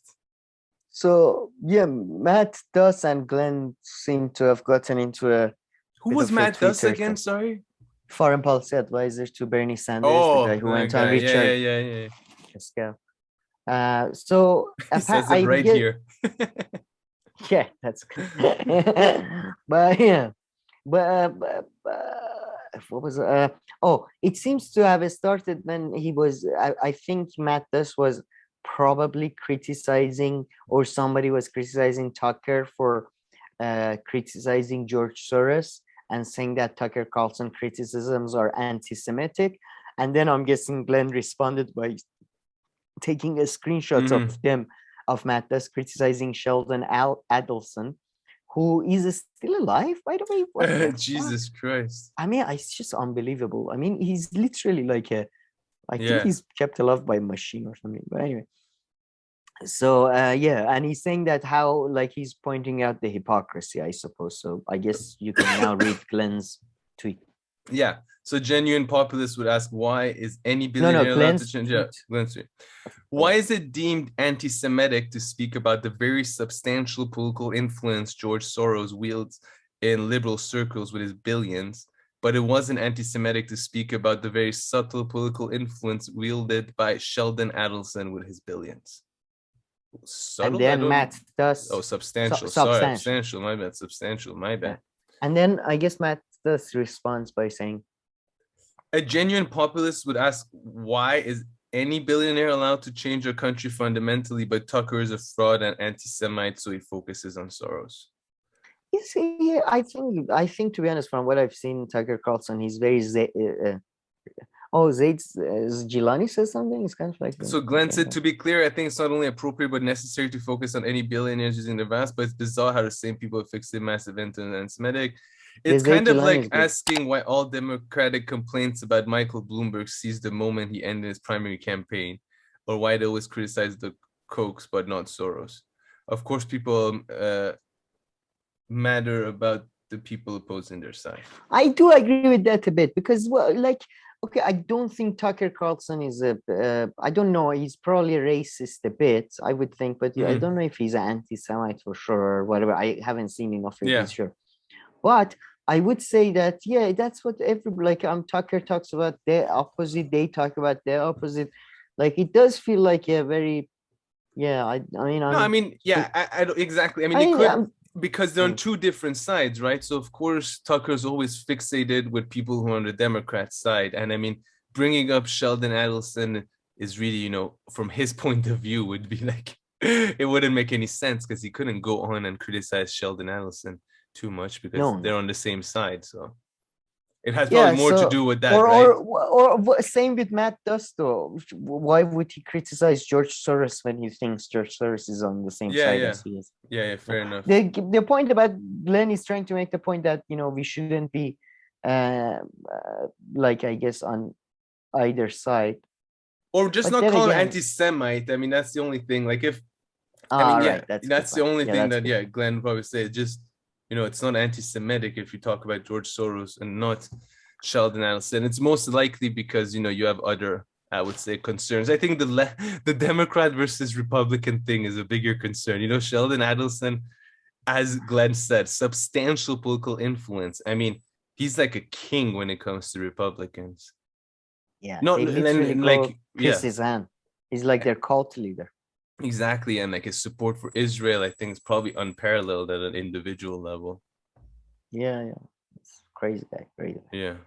Anyways, but just thought about that. Nice, and we have our friend AOC, which it's not the worst. Should we first watch her video, or? It's just weird. Yeah, just watch it. Let's see what other people think of this video. So a lot of you have asked me, what possible reasons did Republicans cite or give to vote against the right to contraception? Good news is that the debate is up on C-SPAN. You can look it up, but I'm going to try to find it for you.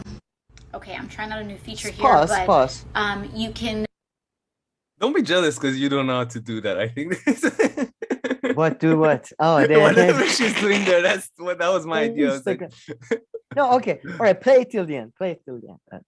Literally just look up and Google C-SPAN debate contraception, and the footage from the floor and the debate from the floor is already posted online. You can check it out for yourself. I'll put the link here. What's also amazing is that the text already has live transcription, so you can jump all the way to the places where they say I rise in opposition, and that's where the Republican is speaking in opposition to it. So a lot of pause.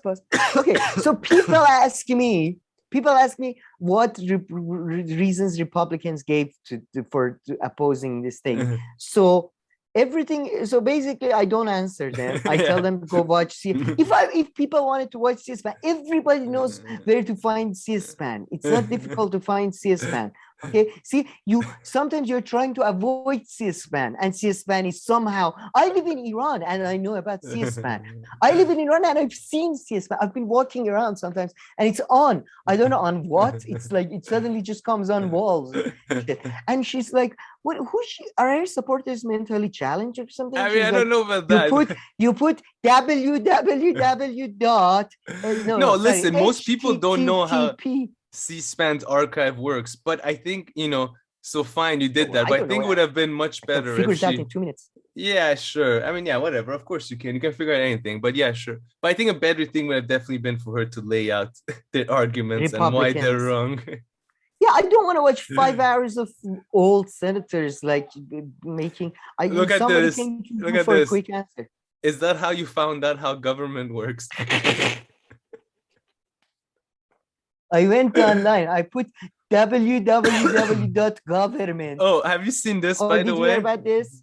Yeah, they're like, where's the handcuff? I don't know.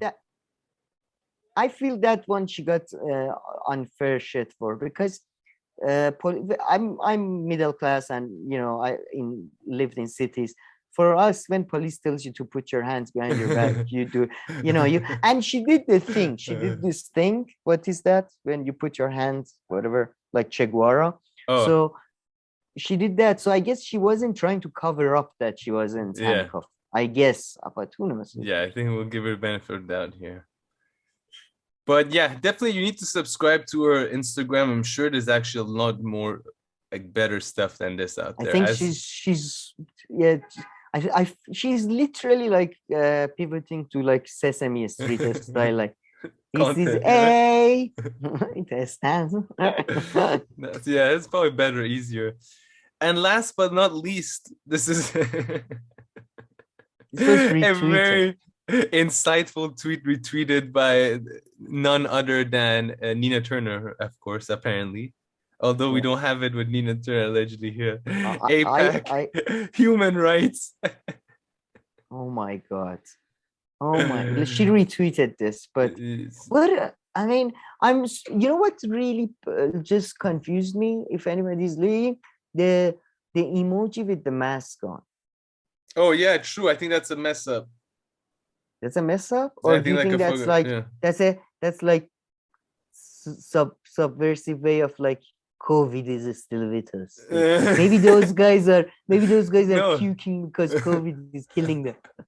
Or if we take the Matt Taibbi insight into the New York Times article, like the New York Times. So maybe this is the way that, the deep state and, governments are telling us that it's now starting to be okay to, undermine the value of masks.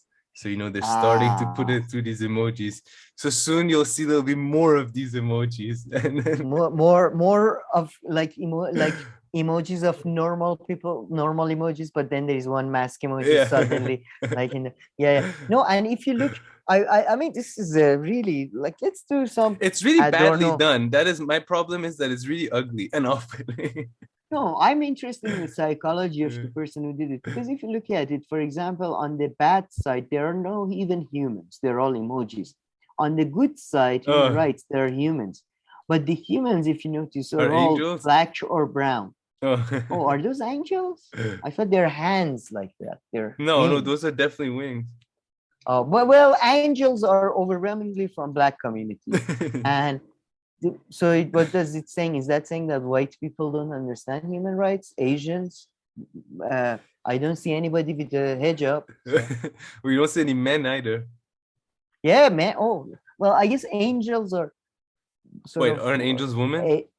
No, they are both sex. Like they're no sex. They're no. That's actually a myth. No. No. I know. That's actually not true. Depends. I mean, to be honest, depends on which book you read. But yeah, they're not sexual. As far as I knew, no. They're females, but yeah. No man, that's what I've been told. Gabriel. His name is Gabriel. Gabriel was female. I thought he runs the angels. I thought he was like he ran the angel shop. You got Gabriel. You got like Michael. Well, come on, Michael. No, those guys work at the angel institution in heaven. They are the angels. What do you mean they are? You got it all wrong. They're like the top level angels. Man, your level of just a scripture. I mean, I'm no expert, as many people pointed out, but yours is just you are not even familiar with like any Old Testament like creatures. That's true. Oh. But okay. All right, folks. So that's it for today. Please leave your comments, question, criticism down below. Make sure to get to them. If not, thank you for watching. And we'll see you in our next video. Thank you.